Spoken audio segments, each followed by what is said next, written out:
Start करते हैं question number 6 से। क्या बोल रहा है question number 6? Tiptop electronics supplied an AC of 1.5 ton to a company. Cost of the AC supplied is 51200। Cost of the AC का मतलब के कॉस्ट प्राइस क्या होता है जिसपे हम लोग क्या कर रहे हैं, खरीद रहे हैं।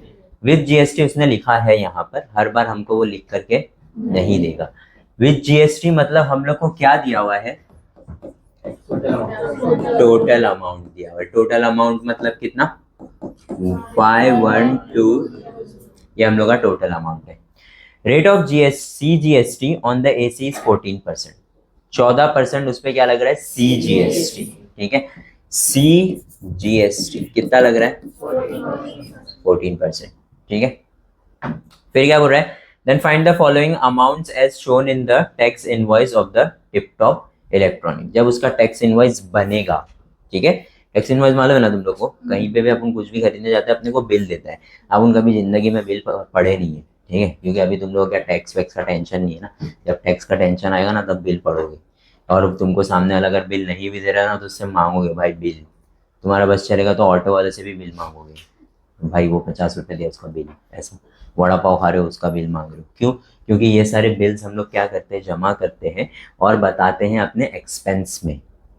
एक्सपेंस में जब बताते हैं तो गवर्नमेंट इसको रिकॉग्नाइज करता है कि हाँ भाई बंदा कमा तो रहा है 1 लाख रुपया, लेकिन खर्चा कर दे रहा है, तो उसके पास कुछ भी बच रहा नहीं है, तो टैक्स कहाँ से भरेगा?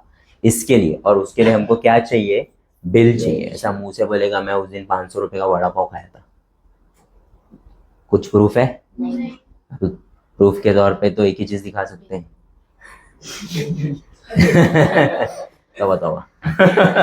ठीक है, तो उसके लिए हमको क्या चाहिए रहता है, बिल चाहिए रहता है। ठीक है, तो इसके लिए हर एक चीज का बिल लेते हैं। बिल में ना हमको हर एक चीज उन लोग क्या करते हैं, मेंशन करते हैं हर एक चीज, कि भाई आपने जो बिल भरा है उसका टैक्सेबल वैल्यू कितना था, वो चीज एक्चुअली थी कितने की। फिर गवर्नमेंट ने CGST लगाया, फिर गवर्नमेंट ने SGST लगाया, फिर वो SGST CGST को प्लस करके GST लगाते हैं। फिर आपको नीचे क्या बताते हैं, टोटल अमाउंट। ये पूरा हर एक चीज जो है ना हमारे टैक्स इनवॉइस में, जो छोटा सा पर्ची देते हैं उन लोग अपने को, उसके अंदर सारी चीजें क्या होती है, लिखी रहती है। तो ये हमसे अब पूछ रहा है, ठीक है, कि अगर इसने 1.5 टन का एसी बेचा है 51,200, जो उसका टोटल अमाउंट है जो कस्टमर ने पे किया, तो उसके अंदर रेट ऑफ SGST कितना था, rate of GST on AC कितना था, टैक्सेबल वैल्यू कितना था, टोटल अमाउंट ऑफ GST कितना था, अमाउंट ऑफ CGST और अमाउंट ऑफ SGST। हर एक चीज, मतलब एक बिल में जितनी भी चीजें होती हैं वो हर एक चीज उसने क्या किया है, पूछ लिया अपने को। ठीक है, करते हैं। सबसे पहले अपने को क्या पूछा है, रेट ऑफ। तो रेट ऑफ SGST जो होता है किसके इक्वल होना चाहिए, रेट ऑफ CGST हमको दिया हुआ है क्या, तो फिर रेट ऑफ SGST कितना हो जाएगा, हो गया। ठीक है, आधा मार्क्स।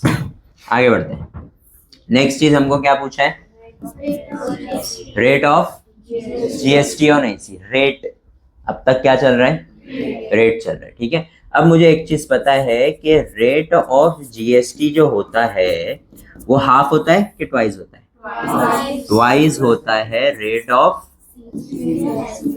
यस और नो, SGST के। SGST ले लेते, CGST ले लो, कुछ फर्क पड़ेगा क्या, 2 इंटू कितना परसेंट, तो rate of rate of GST कितना हो गया, इसको डालने का डब्बे में, जो जो पूछा सब कुछ किस में आना चाहिए। आगे बढ़ते हैं। नेक्स्ट चीज क्या पूछ रहा है अपने को, ये कुछ तगड़ा पूछ लिया ना इसने। क्या पूछ रहा है, टैक्सेबल वैल्यू ऑफ एसी। सबसे पहले टैक्सेबल वैल्यू के लिए हम लोग को फॉर्मूला लिख लेते हैं, फिर फॉर्मूला में देखेंगे अपने पास क्या क्या अवेलेबल है, जो अवेलेबल नहीं है वो फाइंड करेंगे। ठीक है, क्या है फॉर्मूला, टोटल वैल्यू या total amount is equal to taxable value plus amount of. ठीक है, टोटल वैल्यू मेरे पास है 51,200 है ना, ठीक है, टैक्सेबल वैल्यू मेरे पास है, उसको अपन क्या ले लेते हैं, एक्स ले लेते हैं। अमाउंट ऑफ जीएसटी मेरे पास है, उसको ले लेते हैं 28/100 एक्स। कुछ दिक्कत, taxable value amount of GST का फॉर्मूला हो गया ये, है ना, rate of GST into taxable value. अब क्या होगा, ये इससे जाके 100 into x plus 28x, direct लिखो, कुछ दिक्कत, 128x upon is equal to 512 100 इधर 128 इधर, 51200 इंटू 100 अपॉन 128। क्या तुम लोग को लगता है 128 और 512 का कोई रिश्ता है क्या? मैं नालायक हूँ, और कुछ बड़ा सोचो दुनिया में। 8 4 जा 4 2 जा 9 10 11 4 1 जा 2 के टेबल में। कब तक 2 का टेबल चलाएंगे तुम लोग? कितना प्रेशर है 2 के टेबल पे, मालूम है क्या? 2 के टेबल से 200 512 और 128 डिवाइड करना चालू करोगे, बहुत टाइम होगा तुम लोग। कितना, 3 घंटे का पेपर है ना? कौन है कौन है ये? हाँ, क्या ही तुम लोग अपने दुनिया में रहते हो ना। ये 2 0 और ये 2 0, कुछ दिक्कत? आगे बढ़ो। ये x मतलब क्या आ गया मुझे, तो इसको डब्बे में नहीं डालते फिर, अरे इसको क्यों डालेंगे, x को टैक्सेबल वैल्यू को डालेंगे। Taxable value is equal to what, इसको डालेंगे, है ना, जो पूछा है क्वेश्चन में उसको डालने का डब्बे में। आगे बढ़ूं, आगे क्या पूछा है मुझे, टोटल अमाउंट ऑफ जीएसटी तो आ जाएगा मुझे, कैसे आता है? सिर्फ अमाउंट ऑफ जीएसटी लिखूंगा तो नहीं चलेगा, चलेगा ना, क्या दिक्कत है? रेट ऑफ जीएसटी क्या था, फॉर्मूला लिख लेते हैं ना, rate of into taxable value आया क्या, रेट कितना है, अपॉन इनटू 28% क्यों लग रहा है इस पे, क्या बात है। 4 8 जा 32, 3 कैरी, 4 2 जा 9 10 और 11,200। ये भी कर सकते थे हम लोग, या तो फिर यही वाले फॉर्मूला में माइनस भी कर सकते थे, है ना, यही वाले फॉर्मूला में अमाउंट ऑफ जीएसटी यही रहता, टैक्सेबल वैल्यू इधर, सॉरी इधर आके इससे क्या हो जाता, 51200 माइनस 40,000, आंसर हम लोग को तभी भी क्या आता, 11,200। कोई तुमको कुछ रोकने टोकने वाला है ना। हमारे पास बहुत सारे मेथड है एक ही चीज फाइंड करने के, आप कोई भी मेथड यूज कर सकते हो, कोई दिक्कत, ठीक है। ये क्या था, अमाउंट ऑफ, इसको क्या करने का, डब्बे में डालने का। फिर आगे बढ़ते हैं, और कुछ पूछा है क्या आपने? तो ये सब तो इजी होता है। फिफ्थ है amount of CGST is what, half of amount of GST, yes or no? Half into what, 11,000 is how much, 5 6, this is what। अभी अमाउंट ऑफ SGST के लिए मैं वापस से फॉर्मूला लगाऊं, क्या करूं, very good, amount of CGST is equal to amount of, तो यहाँ पे डायरेक्ट लिखता हूं मैं, अमाउंट ऑफ SGST इज 5,600। कुछ दिक्कत, इजी है, ठीक है। आगे बढ़ते हैं, नेक्स्ट सम पे आते हैं। क्या है next sum, Prasad purchased a washing machine, ठीक है। प्रसाद की हालात समझो, उस पर बहुत दबाव है। प्रसाद अपने लिए वॉशिंग मशीन खरीदेगा क्या, समझ गए ना तुम लोग इशारा। प्रसाद परचेस, मैं भी अभी वॉशिंग मशीन खरीदा फ्रॉम महाराष्ट्र इलेक्ट्रॉनिक गुड्स, ठीक है। द डिस्काउंट ऑफ 5%, ये मुझे नहीं मिला, was given on printed price of 40,000। Printed price मतलब क्या होता है, जो उस पे चिपका हुआ है। 40,000 का तुमको बता दी कि ये भाई तुमको 40,000 का ये इसका प्राइस है। ये यहां से उठ के काउंटर तक जाने तक 60-70 हजार रुपए का हो जाएगा। क्यों, उस पे लगेगा। मतलब ये जो 40,000 दिया हुआ है, ये क्या दिया हुआ है, वेरी गुड। फिर rate of GST charge was 28%। Find the purchase price. देखो नाम बहुत सारे अलग अलग यूज कर रहे हैं ये लोग। परचेज प्राइस, कस्टमर कितने में खरीदेगा, है ना, ये सारी चीजें। तो अपने को उसमें कंफ्यूज नहीं होने का है ना। बचपन से अपन ने पढ़े हुए भाई, कॉस्ट प्राइस, परचेज प्राइस, फलाना ढिमका, जो भी है सबका मतलब तुमको समझ में आना चाहिए कि क्या दिया हुआ है और क्या पूछा है, ठीक है। तो फाइंड द परचेज प्राइस मतलब कितने में कस्टमर ने खरीदा। तो इसका मतलब इससे हमको समझ में आना चाहिए कि प्रिंटेड प्राइस वो प्राइस है जिसके अंदर टैक्स नहीं लगा हुआ था, मतलब ये टैक्सेबल वैल्यू है, ठीक है। तो हम प्रिंटेड प्राइस नहीं लिखेंगे, what we will be writing, taxable value. ये हमारा रेट ऑफ जीएसटी हो गया। और हमको क्या फाइंड करने बोला है उसने, टोटल अमाउंट, ठीक है। Of washing machine also amount of CGST और एसजी, मतलब इतना कर रहे हो तो ये भी करके दे ही दो, ऐसा इनका बोलना है, ठीक है। कितने मार्क का क्वेश्चन लग रहा है तुम लोग को, 3 मार्क का, ठीक है। क्वेश्चन नंबर 7, ठीक है। सबसे पहले हम लोग को टैक्सेबल वैल्यू दिया हुआ है कितना, 40,000। फिर उसके बाद क्या दिया हुआ है, रेट ऑफ कितना दिया हुआ है। ये भी लग्जरी आइटम है क्या। फिर उसके बाद क्या फाइंड करने गए मुझे, टोटल, हाँ डिस्काउंट भूल गए, सॉरी, बहुत अच्छी बात है, शॉर्ट हो जाता है अपने में। डिस्काउंट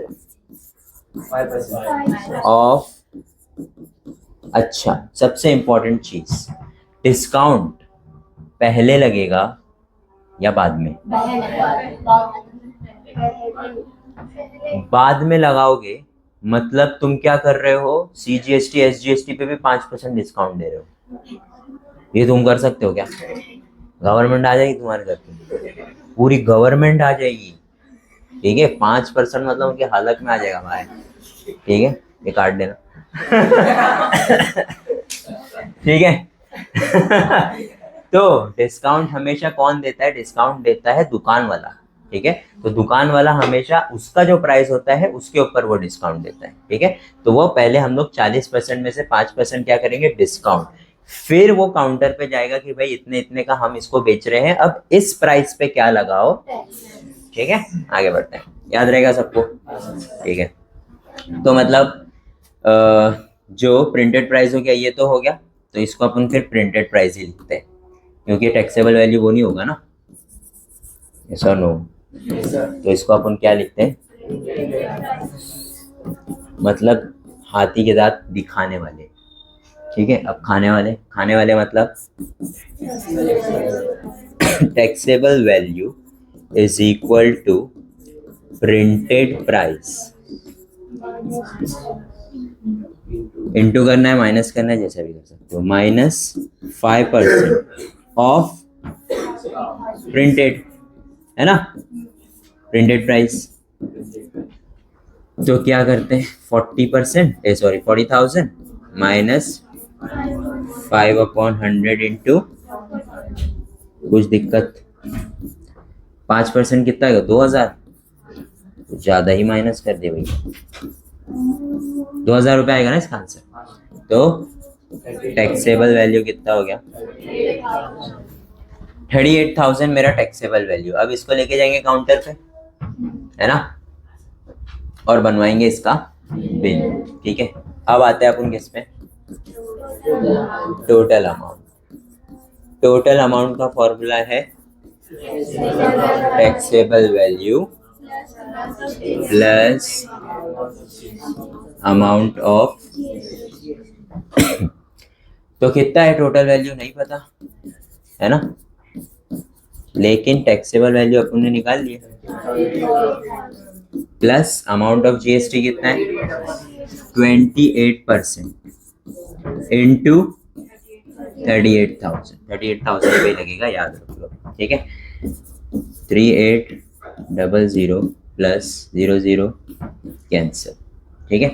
मैं क्या करता हूँ ना, मैं इसको यहीं पे फाइंड कर लेता हूँ, ठीक है, क्योंकि मुझे आगे इसका काम आने वाला है। तो 380 को अपन मल्टीप्लाई करते हैं किससे, 8 0 जा 8 8 जा 8 3 जा 24, ये हो गया 30, 2 0 जा 8 2 जा 2 3 जा प्लस 1 4 6 1 0, तो ये हो गया 1 0 6 4, कितना हो गया फिर 0 plus 0 0 plus 4 6 plus 0 0 plus 8 1 plus 3 48,640 rupees हम लोग का क्या हो गया। क्या ये मुझे पूछा था, क्या मैं इसको डब्बे में डालूं, ठीक है। और मुझे इसके बाद पूछा था कि भाई ये इतना कर ही रहे हो तो लगे हाथ ये भी फाइंड कर लो, है ना। तो जीएसटी इज हाउ मच 10, अपन ने अलग से फाइंड किए थे ना। तो अब हम लोग क्या करेंगे, S G S T is equal to C G S T is equal to half of, तो हाफ इंटू 10640, जिसका आंसर क्या आएगा 5300 तो S G S T is equal to C G S T is equal to, क्या इस पे हम लोग रुपीस की साइन डालेंगे, क्या इस पे डालेंगे, रुपीस की साइन डालना ज़रूरी है और ये वाली साइन डालना ज़रूरी है, ठीक है। ये वाली साइन केयरफुली डालना, कहीं तुम लोग इसको 53201 ऐसा ना लिख दो, फिर उसके बाद तुम्हारा ये वाला पार्ट दिखाई नहीं देगा। इसको हम लोग कंसिडर करेंगे 53201 आंसर। कुछ मार्क्स नहीं मिलने वाले, थोड़ा बहुत अगर इक्का दुक्का आधा मार्क्स अगर तुम लोग को ऊपर जा करके फॉर्मूला वगैरह का दे दिए तो दे दिए। तो इतनी मेहनत हम लोग पूरे मार्क्स के लिए कर रहे हैं और फिर ये छोटी सी चीज़ के लिए हमारा पूरा आंसर बिगड़ जाएगा। तो याद रखो कि इसको थोड़ा सा न्यूमेरिकल से बड़ा रखो, जो नंबर है तुम्हारे उससे थोड़ा सा क्या रखो, ठीक है। तो वो दिखने में आ रहा है कि हाँ भाई ये 1 नहीं है ना, दिख रहा है ना तुम लोग कि तुम लोग को 1 दिख रहा है वो, ठीक है। समझ में आ गया, ठीक है। इजी टॉपिक है ये, फर्स्ट एक्सरसाइज अपना बहुत इजी है।